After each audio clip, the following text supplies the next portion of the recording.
Puji Tuhan, ikinya sudah nyambung. Baik, hari ini kita akan belajar untuk memikul beban Tuhan Yesus. Bagi beberapa saudara pasti kaget, ya, apalagi kalau saya beri kalimat ini. Belajar untuk ikut menyelesaikan masalah Tuhan Yesus. Nah, selama ini masih sedikit sekali murid-murid Tuhan Yesus yang tahu dan mengerti. Punya masalah dalam hidup bukan cuma kita, murid-muridnya. Bukan hanya kita, anak-anak Bapa di surga. Ternyata Tuhan Yesus pun punya masalah yang belum selesai. Ternyata Tuhan Yesus juga punya beban yang gak bisa dia pikul sendiri. Nah, bagi yang baru dengar kebenaran ini sekarang, tahan napas dulu. Dan jangan protes, jangan membantah dulu sebelum nanti kita selesai dalam pelajaran ini. Sungguh saudara, ternyata Tuhan Yesus punya beban yang gak bisa dia selesaikan sendiri. Dia punya masalah yang gak bisa dia selesaikan sendiri. Dia punya pekerjaan yang tidak bisa dia selesaikan sendiri. Dan itu dibagikan kepada kita gerejanya. Dan Tuhan Yesus ingin kita pun ikut menanggung beban dan pekerjaan. Saya mulai dengan ayat yang pertama, ya, Kolose pasal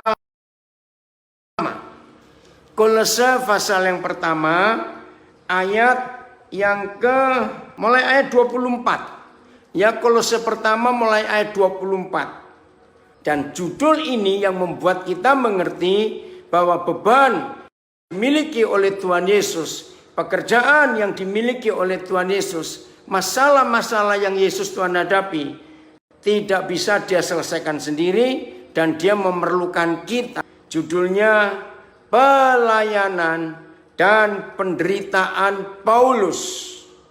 Sekarang aku bersukacita bahwa aku, nah coba saudara perhatikan kata aku bersukacita, itu logikanya kan, wih dapat duit, waduh dapat bonus, dapat hadiah, maka itu bersukacita. Baik-baik, ya.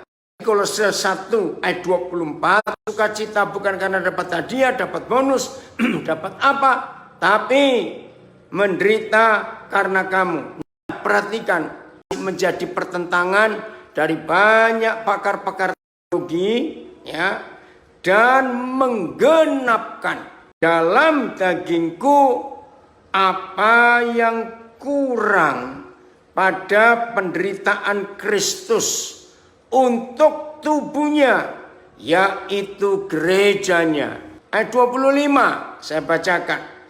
Aku telah menjadi pelayan jemaat itu sesuai dengan tugas yang Tuhan kepadaku untuk firman sepenuhnya kepada kamu.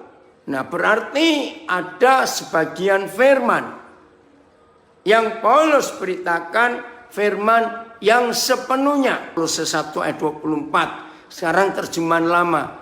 Dan menggenapkan di dalam diriku jumlah karena tubuhnya, yaitu sidang jemaat.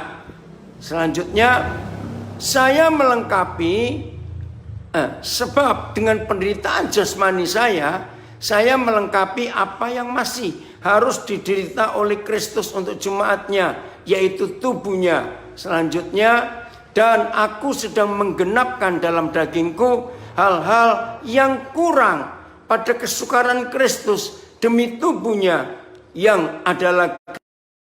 Selanjutnya, melalui penderitaan alami itu, menggenapkan penderitaan yang masih harus dialami. Yang terakhir, ya, dan aku menyempurnakan dengan tubuhku apa yang kurang dalam kesengsaraan Kristus untuk tubuhnya yang suci, yaitu jemaah atau gereja. Nah, dari semua terjemahan kita menemukan satu hal yang aneh. Semua terjemahan tadi kita menemukan satu hal yang aneh. Ya, ternyata Tuhan Yesus yang sudah menderita seperti itu. Masih ingat ya sengsaranya? Apalagi kalau kita sudah pernah nonton filmnya itu, maaf, bercampur ludah. Karena tentara Romawi dan berapa orang meludahi wajah Tuhan kita. Bonyok-bonyok karena ditinju. Saudara perhatikan ya. Lalu kita melihat punggungnya hancur. Betul? Ternyata 1 ayat 24. Rasul Paulus menemukan ternyata penderitaan yang sehebat itu belum lengkap. Belum lengkap. Penderitaan Yesus yang seperti itu ditemukan oleh Rasul Paulus itu masih kurang lengkap, kurang sempurna. Pertama kali saya belajar Kolose 1:24. Saya itu mikir. Pertama, maaf ya, sombong betul Paulus. Siapa dia? Bisa melengkapi kekurangan penderitaan Yesus. Tapi saudara, setelah sekian waktu, dari waktu itu saya melayani, akhirnya saya tahu jawabannya. Memang masih kurang. Tadi pagi salah seorang anak saya di Nabire, dia pagi-pagi diskusi dengan saya. Diskusinya menarik sekali. Dia berkata gini, maka itu ini jadi tema kita belajar. Jangan hanya mau menyerahkan beban kita kepada Yesus. Kita mau menerima beban Yesus di pundak kita. Waktu dia mikir betul juga. Maka itu langsung muncul ayat ini. Kolose 1 ayat 24. Ternyata yang sengeri itu belum lengkap, belum selesai. Dan Tuhan mencari rekan-rekan sekerjanya untuk menggenapi penderitaan Yesus yang masih kurang itu. Oke ya, nanti kita tinggalkan. Kita tinggalkan dulu Kolose 1. Kita buka Matius 11. Saya percaya hampir semua murid Yesus, kalau diajak membaca Matius 11, larinya pasti ayat 28. Betul. Memang itu firman yang enak sekali buat hidup kita. Sudah, Matius 11 ayat 28, nggak usah dibuka, nanti bukakan ajaan yang ayat 29. Saya baca karena saya hafal dan hafal ayat itu. Matius 11 ayat 28. Marilah kepadaku, hai semua yang berbeban berat. Ya. Karena aku akan memberikan kelegaan kepadamu. Senang sekali. Ya. Tapi setelah beban berat di pundak kita diangkat, diambil, dipikul oleh Tuhan Yesus, ya. Terus ayat 29, pikul aku yang kupasang. 28-29. Ya. Lihat ini. Aneh. Lo anehnya di mana? Marilah kepadaku semua yang letih lesu dan berbeban berat, aku akan memberi kelegaan kepadamu. Berarti ketika kita, saudara dan saya punya beban yang berat di pundak ini, lalu Tuhan Yesus mau ambil beban berat kita, puji Tuhan bukan? Senang bukan? Pundak kita jadi kosong. Haleluya. Jangan haleluya dulu. Pikulah kuk yang kupasang. Stop dulu. Pernah nggak saudara menyadari anehnya firman ini? Begini loh. Yang ngapain setelah pundak kita kosong karena beban berat kita, Tuhan Yesus baru lega sebentar, Tuhan Yesus ngajak kita mikul kuknya, mau diserai bebannya kepada kita. Nah, inilah ayat yang unik. Maka itu jangan cuma berhenti di ayat 28. Beban hidup kita. Terima kasih aku dibebaskan. Maka itu ada lagu lama. Itu lagu sekolah minggu saya dulu. Bebanku terlepas. Bebanku terlepas. Masih ingat ya? Nah, ini orang-orang Pantai Kosta pasti ingat. Yang Tuhan ingin kita miliki sebagai rekan sekerja Kristus. Ada tanggung jawab. Ada kuk lain ya yang dipasangkan ke pundak kita. Kuknya Yesus lah kuk yang kupasang. Terima kasih untuk kepercayaan yang luar biasa ini. Apa bebannya yang belum selesai? Pekerjaan apa yang belum lengkap? Penderitaan macam apa lagi yang masih kurang sehingga dia cari kita rekan sekerjanya untuk melengkapi penderitaan yang masih kurang itu demi gerejanya. Wih, ini luar biasa saudara. Bukakan 1 Tesalonika 2 ayat yang ke-8. 1 Tesalonika 2 ayat 8. Nah, jadi kita ini enggak cuma ngajar, demikianlah kami dalam kasih sayang yang besar akan kamu. Ini hamba-hamba Tuhan, ini rekan sekerja Kristus, ini Paulus dengan timnya. Bukan saja rela membagi Injil Tuhan dengan kamu gereja. Jadi nggak cuma khotbah. Kalau cuma khotbah gampang, asal cuap-cuap. Tetapi yang dibagi juga adalah apanya? Hidup kami sendiri.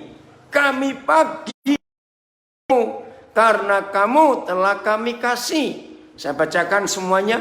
Jadi dalam kasih sayang yang besar kepadamu, kami ingin memberikan kepadamu bukan saja Injil Tuhan, melainkan juga hidup kami sendiri. Karena kamu telah sangat kami kasih. Oleh yang demikian, sebab sangat sayang akan kamu, maka sukalah kami bukan sahaja memberi kepadamu Injil Tuhan itu, melainkan jiwa kami juga. Dari sebab kamu sudah menjadi sangat dikasih oleh kami. Karena kasih sayang kami bersedia memberikan kepadamu bukan saja kabar baik Tuhan itu, tetapi hidup kami pun juga. Sebab kami sangat mengasihi kalian. Nah, terus belum selesai. Jadi dengan sangat merindukan kamu, kami selalu merasa senang untuk berbagi denganmu. Bukan hanya Injil Tuhan, tetapi juga jiwa kami sendiri. Karena kamu telah kasih bagi kami. Demikianlah karena rasa sayang yang besar kepada kamu.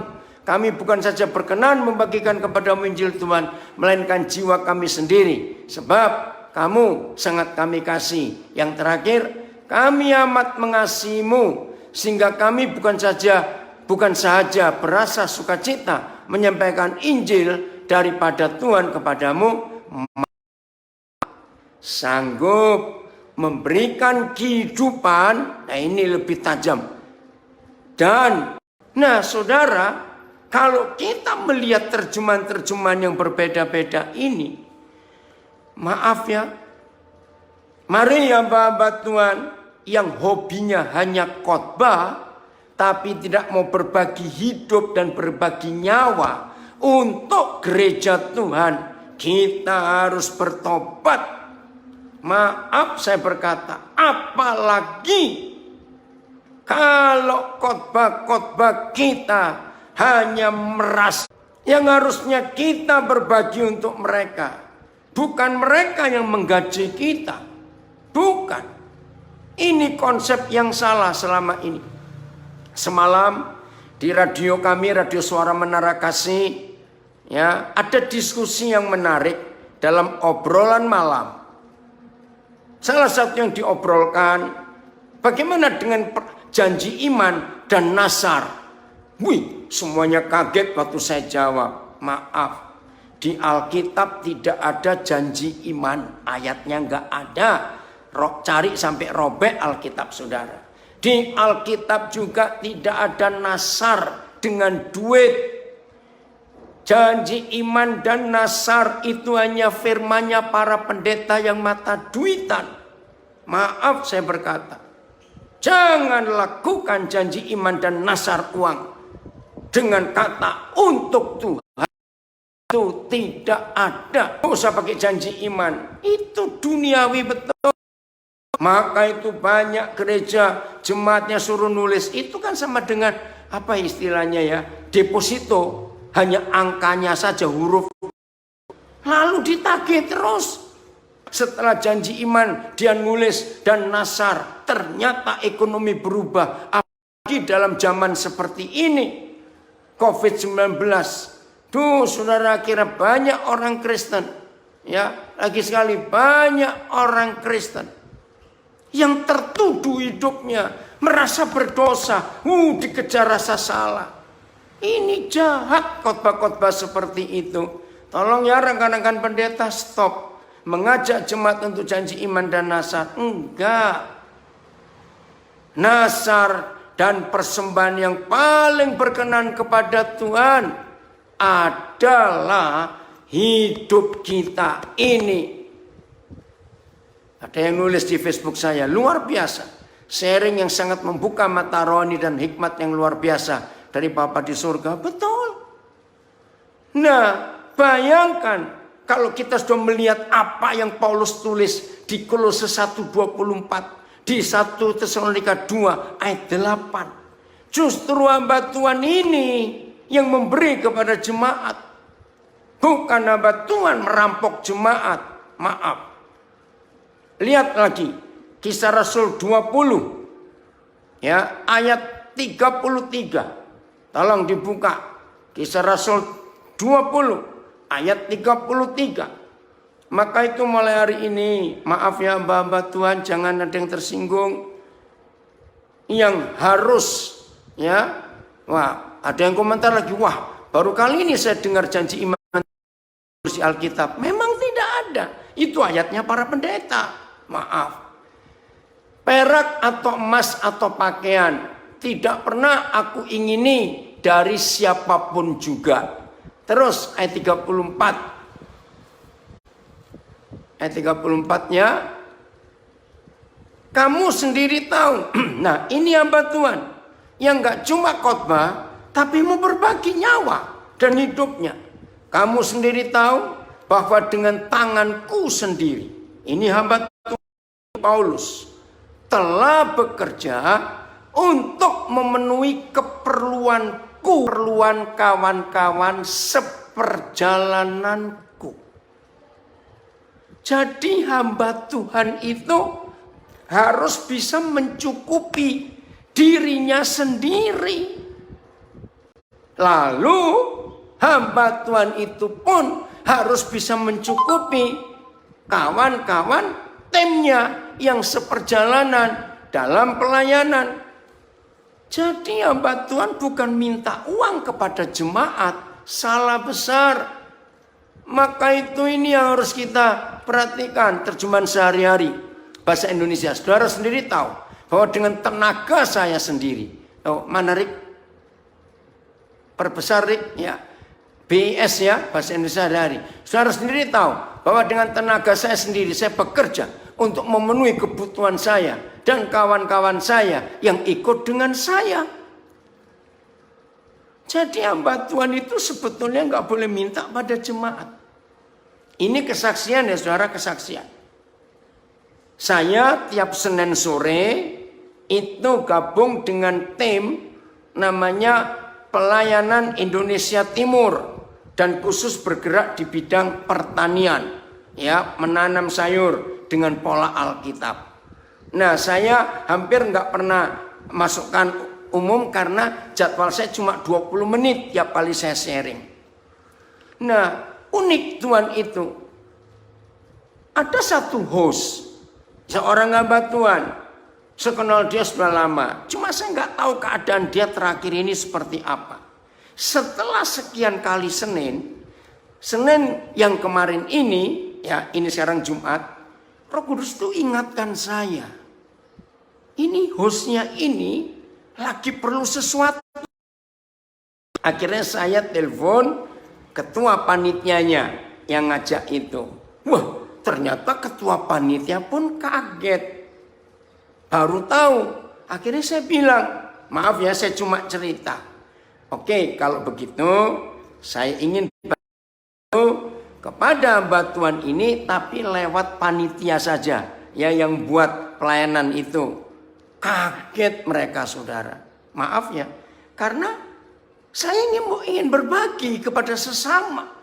Itu rekan saya seperjalanan di dalam pelayanan. Saudara, puji Tuhan, itu jadi kesaksian yang luar biasa. Maka itu, perhatikan, ini salah satu contoh bahwa penderitaan Tuhan Yesus yang sehancur itu ternyata masih belum lengkap, masih belum sempurna. Sehingga Paulus mengajak kita, ayo semua kita, kalau kita menyebut diri rekan sekerja Kristus, ayo kita sama-sama melengkapi penderitaan yang masih kurang. Yang baru gabung, tadi kita sudah baca Kolose 1, 24, 25, sudah baca 1 Tesalonika 2 ayat 8, dan sekarang kita baru baca Kisah Rasul 20 ayat 33 sampai 34. Ini seharusnya yang kita lakukan. Kita berbagi, melengkapi penderitaan Yesus yang masih kurang dalam jemaat. Oh ya, Matius 11 ayat 28 dan 29 tadi.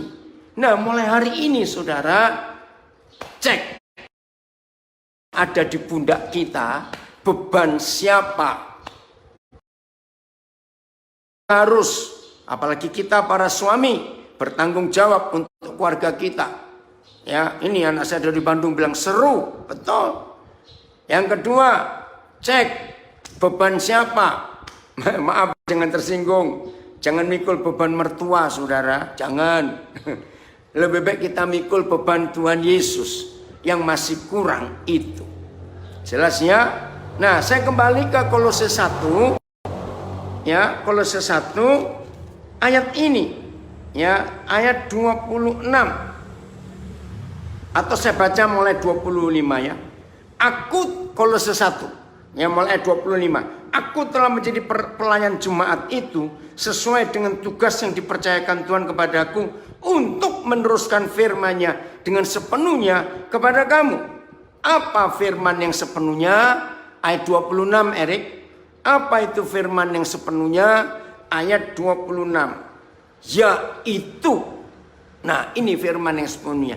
Yaitu rahasia yang tersembunyi dari abad ke abad dan dari turunan ke keturunan, tetapi yang sekarang dinyatakan kepada orang-orang kudusnya.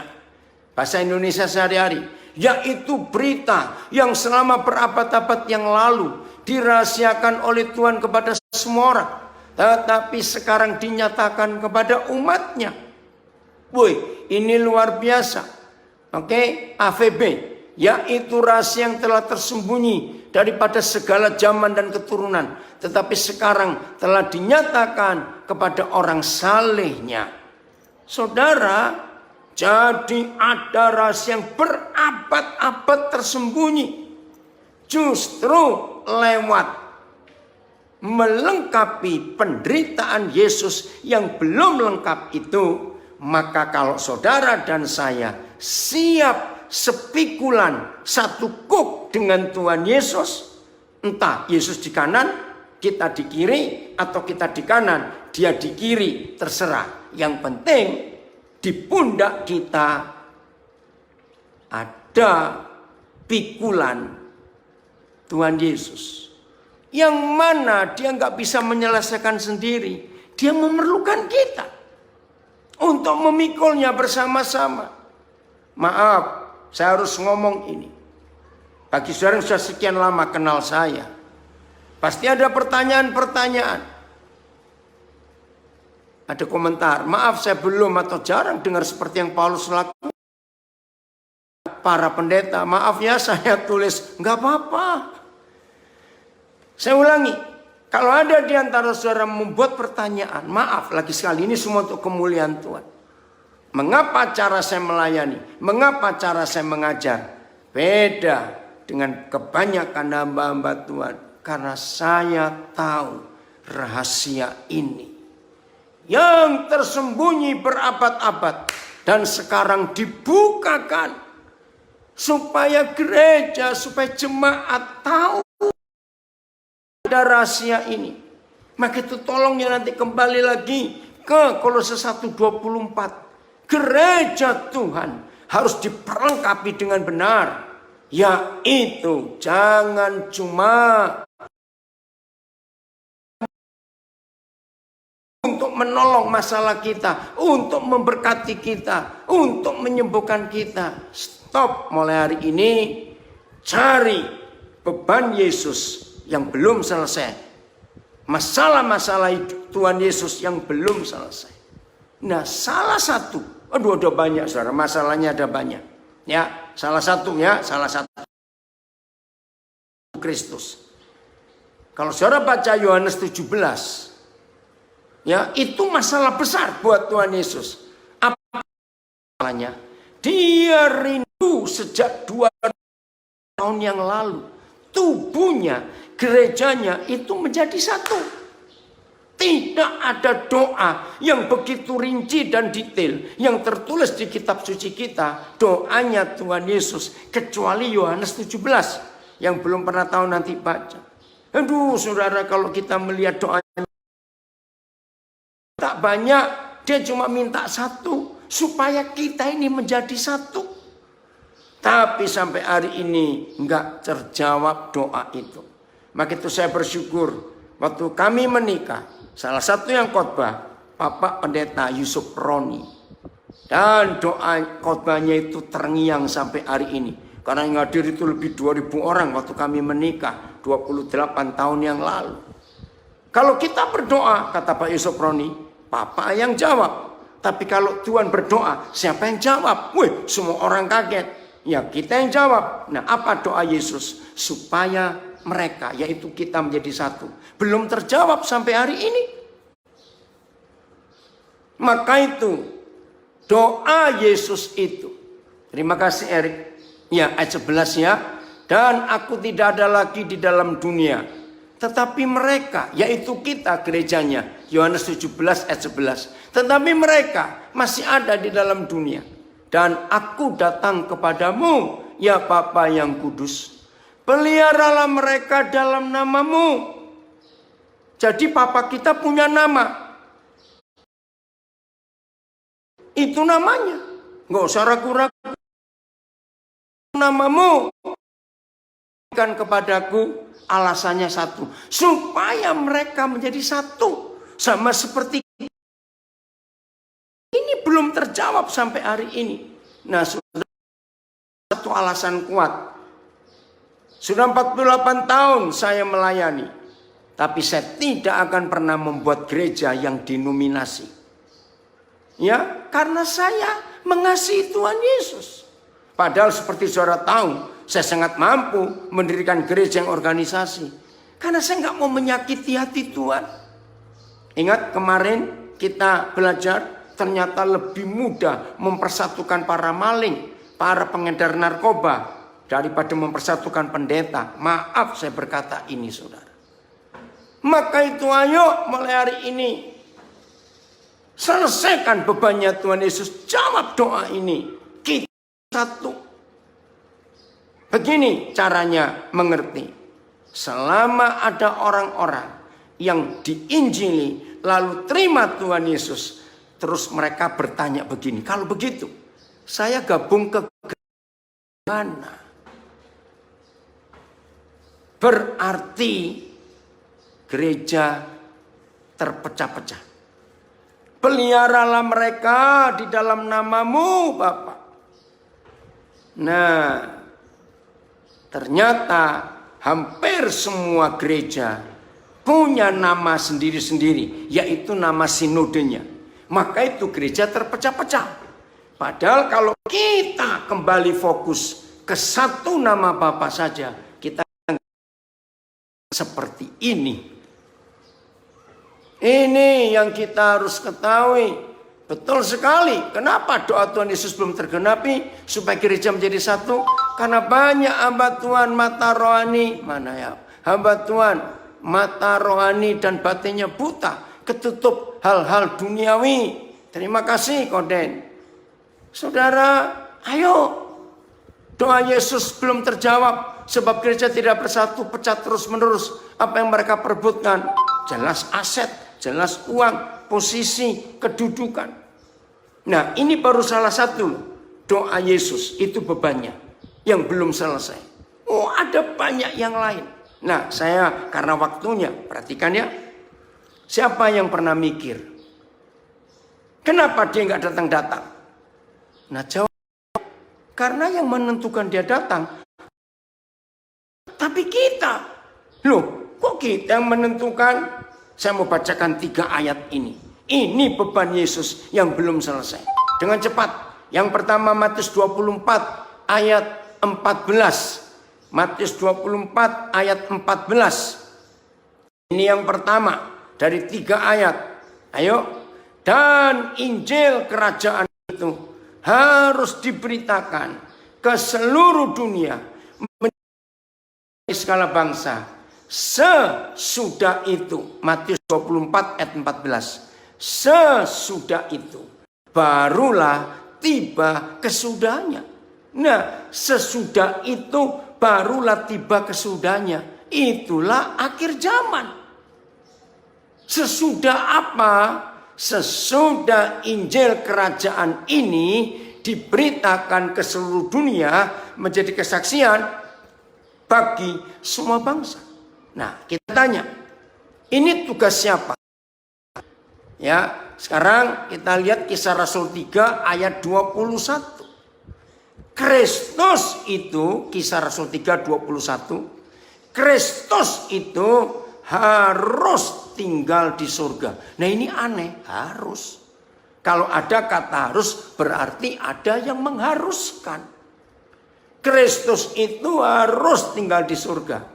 Sampai kapan dia tetap di surga? Karena kita menanti kedatangannya sampai waktu pemulihan segala sesuatu. Seperti yang difirmankan, dinubuatkan Tuhan dengan perantaraan nabi-nabinya yang kudus dahulu. Berarti yang dia tunggu apa? Supaya dia nggak tetap di surga. 2 Petrus 3 ayat yang ke-11 dan 12. 2 Petrus 3 ayat 11 dan 12.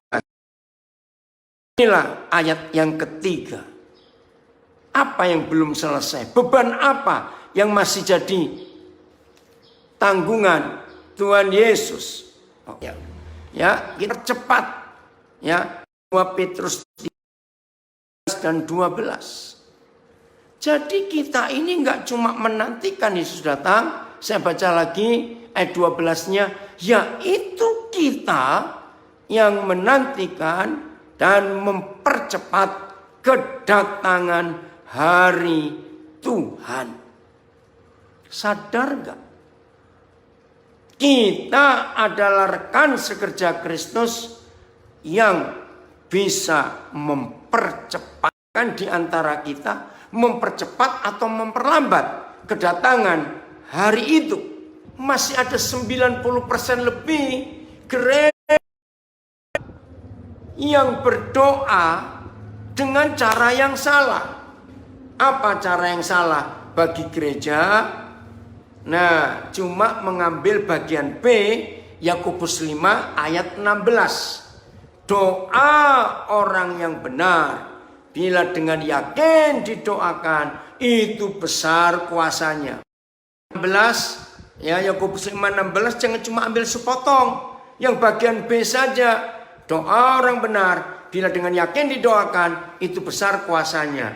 Nah, kita harus tahu bagaimana kita jadi orang benar. Nah, ternyata ayatnya harus kita baca lengkap. Karena itu, ini alasannya. Karena itu, hendaklah kamu saling mengaku dosamu dan saling mendoakan. Terjemahan yang betul, supaya kamu. Nah, saya nggak tahu ini kenapa diterjemahkan sembuh. Ya, saya tunggu. Ya, harusnya kamu benar. Maka doa orang yang benar, ya, yang betul, sembuh dan benar itu sama. Oke, saya percepat. Jadi menurut Yakobus 5:16 ini, ada masalah-masalah tertentu bukan surga yang menyelesaikan, tapi gereja.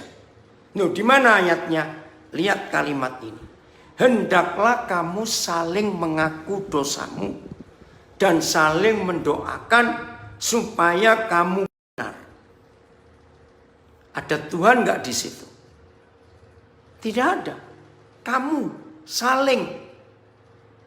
Jadi saudara dan saya sebagai gereja itu punya bebannya Tuhan Yesus untuk menolong satu dengan yang lain. Berarti ada tanggung jawab kita dan ada tanggung jawab surga.